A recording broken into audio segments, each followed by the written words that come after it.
last Monday walking into the club, Greasy? Yeah, it's always better after a win, so good feeling, bit of improvement, which we're happy about.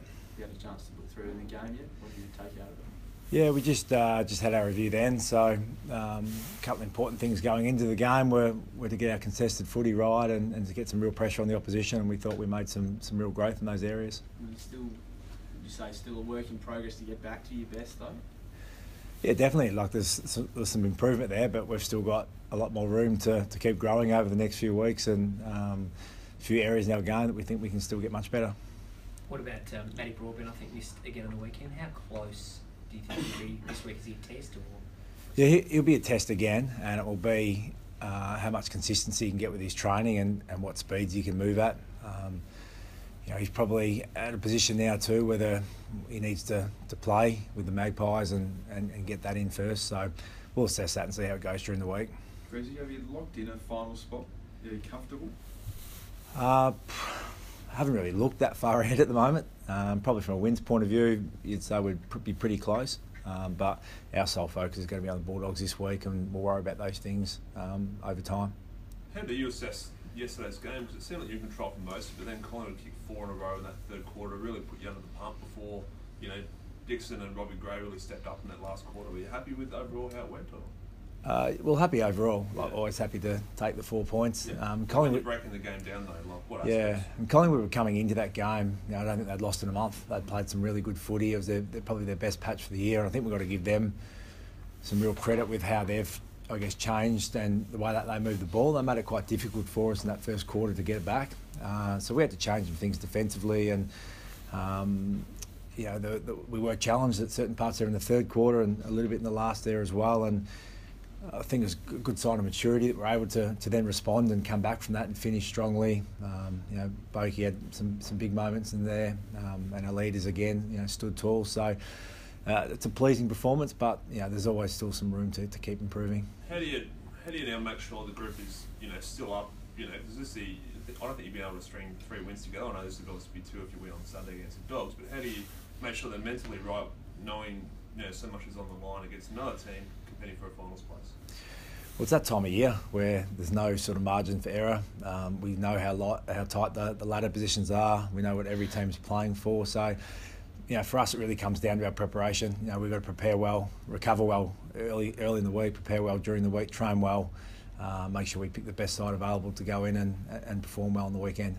Speaking of, do you think Homsch and Trengo, did they do enough on the weekend? Were you happy with what they'd been the sample? Homsch didn't play, Sorry. so he had a spell with his hip, so he'll be a test, but look like playing this week. And Trengo was really impressive. Went back and played the way we know he can play, and led that side really well. Having said that, his like-for-like replacement in the AFL, Dougal Howard, wasn't too bad. Happy with his work yesterday? Yeah, he's been. It's always great to see someone like that come into the side and just bring so much energy. Coming off a knee, you see the hard work those guys go through, and he's actually, physically a really ready AFL player now. And I just think he had some really great speed behind the ball for us, and I think everyone was really happy to see him get that moment right at the end of the game just to finish the goal and come off the back of a really nice defensive effort. So it was great to see him in, and he definitely added something to our side. When you say Homsch will play this week, will he play in the sample? Because I know Kenny last week, obviously, there was the hit, but he did admit Homsch's form has been down a little bit as well in the past month or so. Yeah, can't confirm that at this point. We'll have a chat during the week and see what's the best make-up for our side, what we need. What about Ballarat? Have you had any reports about the venue and facilities and that sort of stuff? Not at this stage. We've certainly travelled the globe this year from China to Ballarat, so it just presents another challenge down there, and a community environment and stuff. It should be a good feeling. Do you see it as neutral territory, or did the Dogs have an advantage? I'm not sure they've played there, have they? But I wouldn't say it'd be a strong home ground advantage, and I think it holds 11,000 people or something, so it'll probably have a real sort of community country feel to it, which should be a good place to play. When you play at a ground like that for the first time, do you send like an advance party during the week, or do you get specifications about the ground's dimensions, or how do you go about doing that preparation to make sure you're prepared for Look, we've probably got a few players on our list that have played a bit of footy there. We've got a couple of guys that have come from North Ballarat. We've got some, obviously, players that have played TAC footy or VFL footy there. So, first thing everyone says is it's cold. So they'll notice that change. But it's actually a really good venue. I know they've built some new facilities and stands and stuff there. So we'll get there on Friday and probably have a bit of a walk around and kick and catch out there, and look forward to playing there. I'm thinking more in the direct dimensions of the ground, because obviously you see like School Stadium in Geelong is obviously narrow pockets, and they use that to their advantage, and grounds like Subiaco is really wide and long and stuff like that. So do you guys have an idea of the specific dimensions of the ground in Ballarat? But it's not something we've spoken about at this stage, and even in some of those grounds, they're marginal changes anyway. They're little conversations that you'll have after you have a look around the venue on the Friday, and then we'll have a couple of meetings and stuff when we're over there and be able to address those things then. Is Ollie nervous? Probably. That'll be what it is, and we'll find out in a couple of hours and deal with that then. Didn't look too bad, did it? I don't think so. But yeah, we'll just wait and see. And Sam Powell-Pepper, he's good to go for Saturday. I think Ken said last night that he's raring to go and really keen to get out there. Yeah, young players aren't too keen on having a week off, but he's been really strong for us this year, and even yesterday, just that bash and crash around the footy, he is very important to us, and we love what he brings, and expect him to come back into the side this week. What about how impressive Chad's return was? Yeah, he's a good player.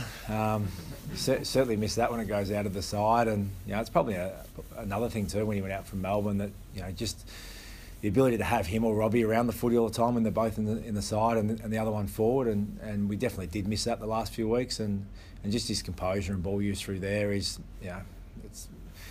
it's no big statement to say he's really important to us, and we love what he brings. He's next level this year, though, isn't he? I mean, he was always a really, really good forward, but he's going in the mid and he's dominated. To his credit, he's learned a different role, and he's had to add some physical components to his game that he probably hadn't worked on as much before this year. So Bossie's been fantastic with the work that he's done for him, and he just adds a different look to our midfield. We've got Ebert, Wines, Powell-Pepper are really strong contested players, but he's just got that smarts around the footy and just uses it so well that we really do like what he's brought into the midfield this year. Practice that one with Robbie during the week, around the back. He's got some tricks. Yeah, he's by the end of the year, I think he'll have a nice highlight reel.